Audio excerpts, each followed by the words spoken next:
2장, 그래서 시공 방식, 그래서 공사 시공 방식의 전체적인 종류와 이 큰 아웃라인을 한번 알아보도록 하겠습니다.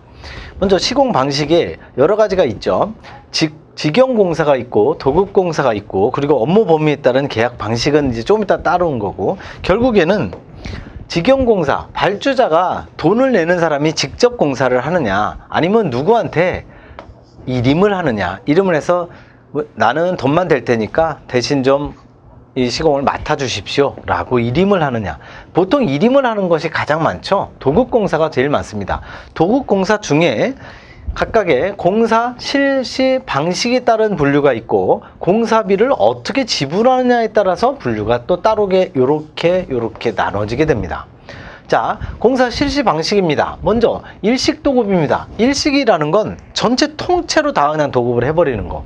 그리고 분할 도급이 있습니다. 어떻게 분할을 하느냐, 전문 공종별 또는 공정별, 공종과 공정은 다릅니다. 공종은 공사의 종류, 공정은 공사의 이 기본적인 순서나 이런 걸 얘기를 하는 거죠. 그 공정, 공구, 예를 들어서 아파트 단지가 있을 때, 큰 아파트 단지가 1단지, 2단지, 3단지가 있을 때 1단지는 109, 2단지는 209, 3단지는 309. 그래서 1단지는 현대가 맡고 2단지는 삼성이 맡고 뭐 이런 식으로 하는 거죠.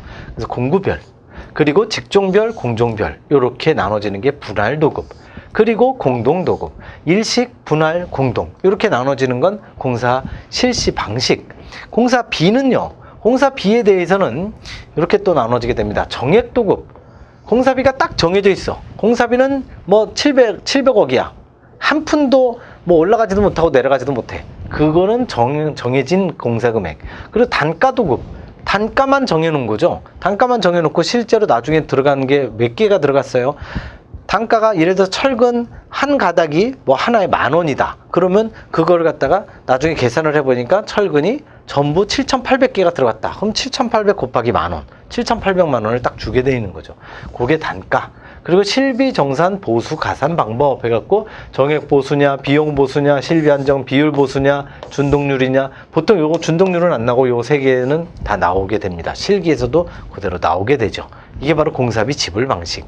그리고 업무 범위에 따른 계약 방식이 있습니다. 턴키 방식이 있어요. CM이 있어요. 컨스트럭션 매니지먼트이죠. 전 시간에 배웠던 거. 그리고 PM, 프로젝트 매니지먼트, BOT 방식, 파트너링 방식, 이런 게 있다라는 거죠. 자, 이게 전체적으로 이제 시공 방식이 되겠고요. 자, 그러면 하나하나 전통 계약 방식을 알아보도록 하겠습니다. 지금부터 얘기하는 이 전통 계약 방식은 당연히 필기에도 나오지만 실기에도 그대로 나오게 됩니다. 자, 첫 번째, 직영공사입니다. 직영공사는 제일 쉬워요. 건축주 본인이 직접 행하는 거죠. 단순한 공사일 경우에 보통 이 건축주가 건축에 대해서는 잘 모르시는 분들이 많지만 등아무래도 자기 건물이니까 굉장히 신경을 써서 많이 하겠죠. 그래서 일반 도급으로 단가를 정확하게 골라나거나 실험 연구 등이 필요할 때 사용하는 거죠. 장점은 당연히 자기 건물을 자기가 돈 내고 하기 때문에 엄청나게 양질의 공사가 기대가 되고요. 임기응변 처리가 가능하죠. 내 맘대로 하는 거니까. 예를 들어서 내가 어디 장기 출장을 좀 가야겠다. 그래? 잠깐 멈춰. 한 달 동안 멈춰. 그리고 갔다 오는 거죠. 이 맘대로 그냥 자기 맘대로 임기응변이 가능하고, 대신에 공사비가 올라갈 수밖에 없죠. 전문가가 아니니까. 규모가 커지게 되면 관리가 도저히 불가능합니다. 그런 특징이 있고요. 자, 두 번째, 이제 공사량에 따른 분류입니다. 한마디로 이제 공사를 어떻게 어떤 방식으로 하느냐라는 거죠. 일식 도급, 가장 일반적인 형태인 거죠. 통으로 맡기는 겁니다. 일식이라는 게 뭐냐면 공사 전체를 한 도급업자에게, 그러니까 전체를 한 도급업자에게 맡겨버리는 거죠. 현장 시공 업무 일체를 일괄화해서 시행하는 방법이 바로 일식 도급. 특징은요, 계약 및 감독이 비교적 간단하죠. 합리적으로 작은 계획을 수립할 수 있고 공사 전체의 진척이 원활하게 되겠죠. 하나의 업체가 하게 되니까. 그래서 하나의 업체가 하니까 그 하나의 업체에 수직 관계만 있으면 일사불란하게 촥촥촥 이루어지게 돼 있죠. 두 번째, 분할 도급입니다. 분할 도급은 위에서 그림에서 보셨다시피 공구별, 공정별, 공종별, 그리고 전문 직종별로 분할해서 각각 전문적인 업자에게 도급을 하는 거. 따로따로 쪼개서 분할하는 거죠. 세 번째, 공동도급. 이거 조인트 벤처라고 하는데요. 조인트 벤처 영어도 알아두셔야 됩니다. 왜냐하면 조인트 벤처라고도 시험에 나오거든요. 조인트 벤처가 뭐를 의미하느냐. 아예 이거를 설명하시오. 시공으로는 이렇게 이 실기 문제에서는 그렇게 출제가 된다는 거죠. 정의, 공동이니까, 말 그대로 공동이니까 적어도 한 명은 아니겠죠. 2명 이상이겠죠. 2명 이상의 도급업자가 공동 출자 기업체를 조직을 해서 한 회사 입장에서 공사를 수급, 시공을 한다. 참가자는 출자와 관리를 공동으로 수행을 하는 거죠. 특정한 공사를 목적으로 한다. 예를 들어서 이런 거예요. A라는 회사가 B라는 회사가 있는데, 신생업체야. 신생업체인데 굉장히 아주 일도 열심히 잘하고 굉장히 성실하고 다 좋아. 근데 자본금이 500억 밖에 없어. 이쪽도 500억 밖에 없어. 근데 1000억짜리 공사를 하고 싶은 거예요. 근데 둘이 업체가 능력은 돼. 돈이 없는 거예요. 그래서 그러면 A하고 B 업체하고 이제 협약을 맺고, 자, 내가 가진 돈 500억. B 회사가 가진 돈 500억. 이거를 공동으로 출자를 해서 1000억을 만들어 갖고 그때 공동 도급으로 이 1000억짜리 공사를 해냅시다. 그래서 예를 들어서 파트가 두 공구야. 1공구, 2공구가 있다. 그러면 1공구는 내가 맡을 테니 2공구는 자네가 맡아요.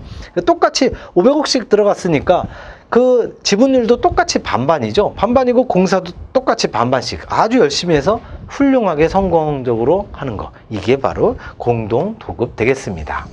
그래서 참가자는 출자와 관리를 공동으로 수행한다는 거죠.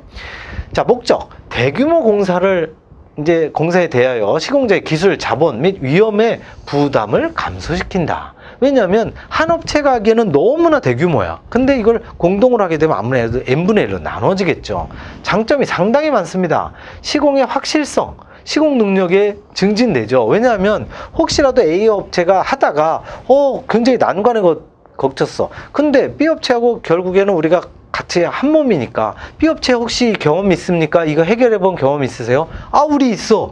도와줄게. 그래갖고 착착착 하다 보면 A 업체는 벌써 이 시공 능력이 쑥 올라가고, 그리고 혹시라도 A 업체가 잘못한 거를 B 업체가 도와줬으니까 얼마나 고맙겠어요. B 업체라도 또 그런 상황에 안 벌어지라는 법이 없잖아요. B 업체도 그렇게 곤란할 때 A 업체가 또 도와주는 거죠.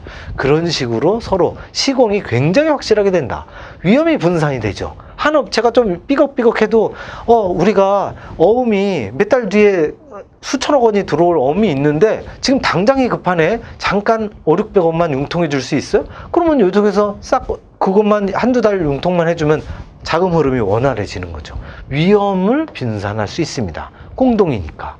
융자력도 증대가 되고요. 신용도도 증가될 수가 있습니다. 장점이 굉장히 많죠. 대신에 단점도 있습니다. 공동 운영에 따른 공사비가 올라가는 건 어쩔 수가 없습니다. 그런 것도 같이 알아두셔야 돼요. 공동도급이었습니다.